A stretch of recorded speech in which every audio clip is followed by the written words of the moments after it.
Olá pessoal, professor Hélio, retornando aí com as aulas de aerodinâmica, teoria de voo para a banca de PP da ANAC.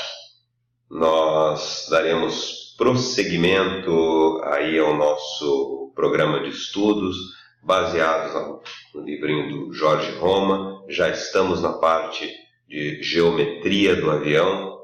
Vamos falar aí de alguns ângulos de fixação da asa, se possível entrar nas forças aerodinâmicas. Então nós vimos já os ângulos de ataque e atitude, que são ângulos que podem variar durante o voo, no decorrer do voo. Então o piloto, usando os comandos de voo, pode aumentar, diminuir o ângulo de ataque e o ângulo de atitude da aeronave. Lembrando que o ângulo de ataque é como a asa, o aerofólio, se comporta em relação ao vento relativo. E o ângulo de atitude é a posição da aeronave em relação ao ambiente.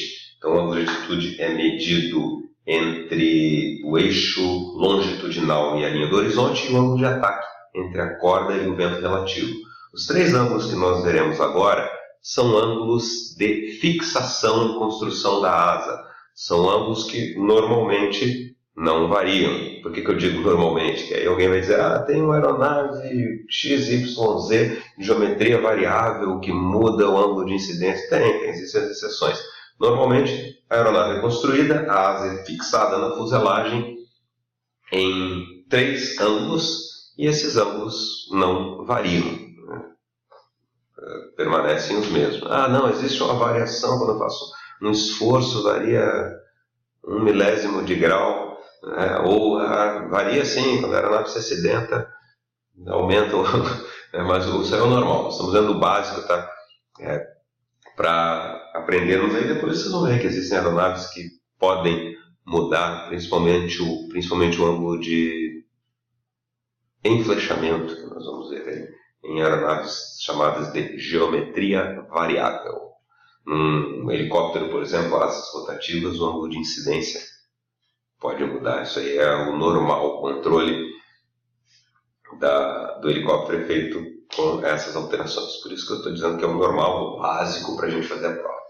Ângulo de enflechamento, que eu já falei, é o ângulo que nós vemos da asa observando de cima. Estou olhando aquela aeronave de cima e vejo que a asa ela é como se fosse apontando, ela não é reta, normalmente não é aquela tábua reta. Existem modelos de aeronaves que o ângulo de flechamento é zero, é como se fosse uma tábua reta, mas ela tem uma certa inclinação, as pontas estão mais para trás do que a parte anterior da raiz. Então, se eu ver onde encontra a raiz com bordo de ataque, onde a asa encosta na fuselagem na sua parte mais na frente, é um determinado ponto. E a ponta daquela asa, lá na outra extremidade, onde encontra a ponta da asa com o bordo de ataque, está um pouquinho mais para trás normalmente. Então é como se tivesse a asa enflechada, eu observando de cima, como se as pontas estivessem mais para trás. Esse é o ângulo de enflechamento e é medido entre a linha do bordo de ataque e o eixo lateral da aeronave.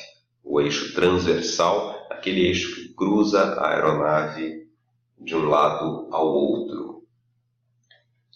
O ângulo chamado de diedro, que matematicamente deveria ser um ângulo medido entre dois planos, por isso a definição dele deveria ser ângulo entre o plano horizontal e o plano da asa, mas que nós podemos ver ali na literatura como o ângulo formado entre a linha do bordo de ataque e a linha horizontal, quando a aeronave é vista de frente, ou entre o plano horizontal e a linha do bordo de ataque.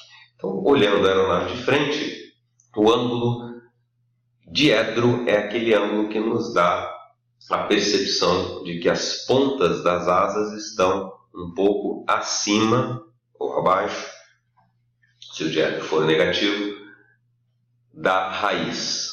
Então, é como se eu segurasse a aeronave pelas pontas da asa e o peso dela levasse a fuselagem um pouquinho para baixo e as pontas ficassem um pouquinho para cima. Aquele ângulo é chamado de ângulo diedro. Finalmente, o ângulo de incidência, que acaba às vezes se confundindo, eu vou dar um exemplo aqui, com o ângulo de ataque, é o ângulo formado entre a corda e o eixo longitudinal. É o ângulo que nós percebemos observando a aeronave de lado. Então, a asa seria fixada horizontalmente, mas nós podemos já dar um pequeno ângulo para iniciar já a corrida de decolagem com um ângulo de ataque. Então, esse pequeno ângulo já dado na construção é o ângulo de incidência. Na corrida de decolagem, a aeronave está com um eixo longitudinal paralelo ao solo, ela começa a correr, o vento relativo também vai ser paralelo ao solo, porque a aeronave está correndo paralelo ao solo, e a direção do eixo relativo vai coincidir com o eixo longitudinal. Ângulo de ataque é o ângulo entre o vento relativo e a corda. Ângulo de incidência é o ângulo entre o eixo longitudinal e a corda. Então, nesse momento, o ângulo de ataque vai ser igual ao ângulo de incidência. Aí o piloto, quando adquire uma determinada velocidade, comanda a aeronave para que o nariz suba um pouquinho e aí muda a direção do eixo longitudinal em relação à linha do horizonte. Muda a atitude da aeronave. Então, eu aumento o ângulo de altitude e, com isso, eu também vou aumentar o ângulo de ataque, porque a corda vai acompanhar, a linha de corda vai acompanhar o movimento do eixo longitudinal da aeronave, mas o ângulo de incidência permanece o mesmo, porque eu aumentei o ângulo do eixo longitudinal, aumentei a corda junto, permanece o mesmo, é fixo. No entanto, eu permaneço com o mesmo deslocamento, o vento relativo ainda é horizontal, e isso faz com que aumente o ângulo de ataque. Então, se for necessário, pegue um papel, desenhe isso aí, pegue o desenho da aeronave, faça os riscos aí de ângulo de ataque, ângulo de atitude, ângulo de incidência. Esses três ângulos, ataque, atitude e incidência, são visualizados observando a aeronave de lado. Então, por isso pode causar alguma confusão. Só resumindo novamente, para reforçar, ângulo de ataque entre a corda e o vento relativo. Ângulo de incidência entre a corda e o eixo longitudinal. Este é fixo. E ângulo de atitude entre o eixo longitudinal e a linha do horizonte. Esse é o ângulo de posição da aeronave. Tudo bem? Enflechamento, diedro e incidência. E as forças que atuam na aeronave em voo? Isso aí eu vou, até o final aqui deste vídeo especificamente, falar dessas forças que atuam na aeronave em voo, porque é uma situação clássica no estudo de aerodinâmica. Verificar o equilíbrio entre essas forças e o desequilíbrio delas e as consequências, né? O que nós obtemos quando nós tornamos uma força maior que a outra. Nós vimos lá nos conceitos iniciais de física, né, que a lei da inércia nos diz que quando um objeto tem a resultante das forças que sobre ele atuam nula, zero, esse objeto permanece em repouso ou em movimento retilíneo uniforme. A maior parte do voo de cruzeiro de uma aeronave se procura que ele esteja em voo retilíneo uniforme, mantendo altitude, mantendo uma determinada direção e mantendo a velocidade. Então, as forças que atuam nele devem estar em equilíbrio. Que forças são essas? Bom, uma força que é inerente a qualquer objeto que esteja próximo à superfície da Terra é a força peso, resultado da atuação da aceleração da gravidade sobre a massa da aeronave. Se essa força peso não tiver um oponente, ela vai atrair a aeronave para o centro da Terra, limitada à superfície. Então, a aeronave se desloca produzindo a sustentação, que é uma força na mesma direção do peso, ou seja, na vertical, mas com sentido oposto, ou seja, de baixo para cima. Então, na linha vertical, nós temos duas forças. Para baixo, a força peso e para cima, a força de sustentação.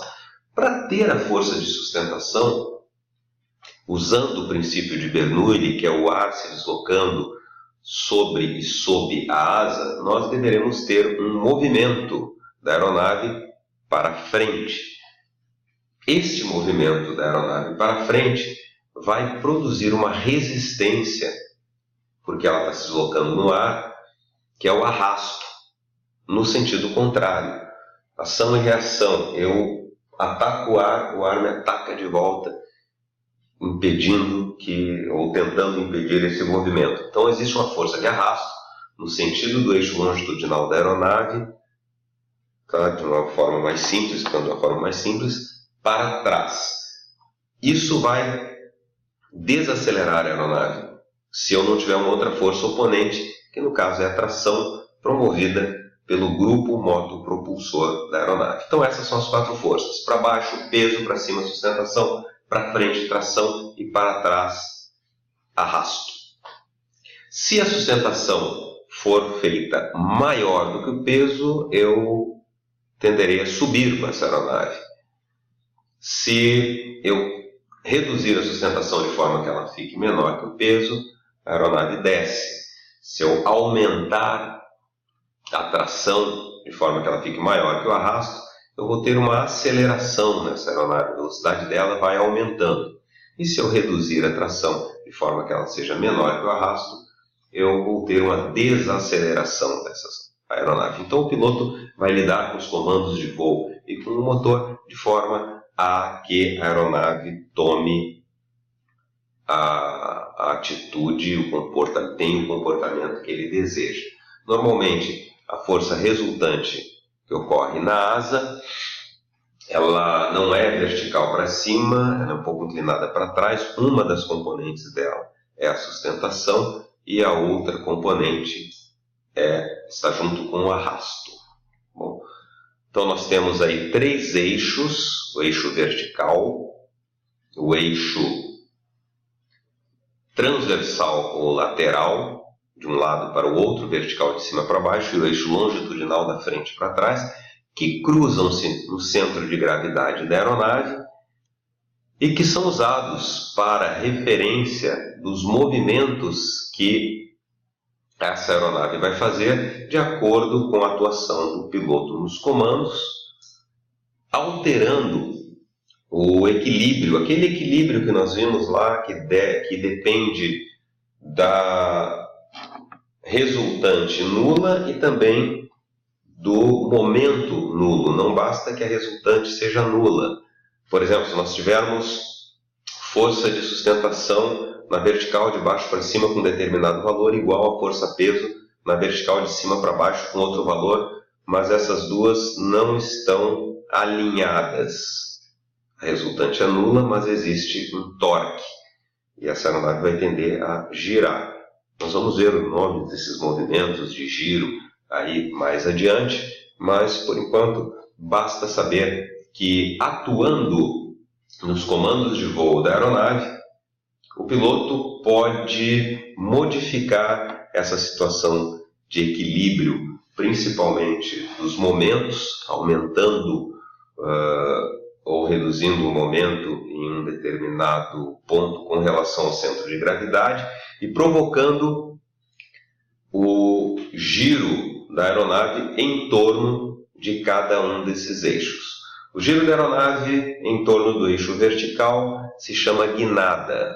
Eu vou levar o nariz para a direita ou para a esquerda, normalmente para modificar a direção de deslocamento da aeronave. O giro da aeronave em torno do eixo lateral ou transversal se chama de arfagem ou tangagem, movimento do nariz para cima e para baixo, normalmente para se ganhar ou perder altitude ou para regular a velocidade.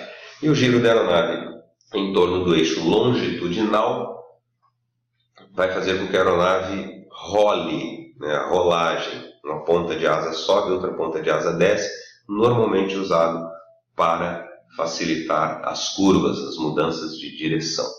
Tá? Nós vamos ver mais detalhadamente à frente quais são os comandos de voo que produzem esses movimentos e mais detalhes a respeito deles.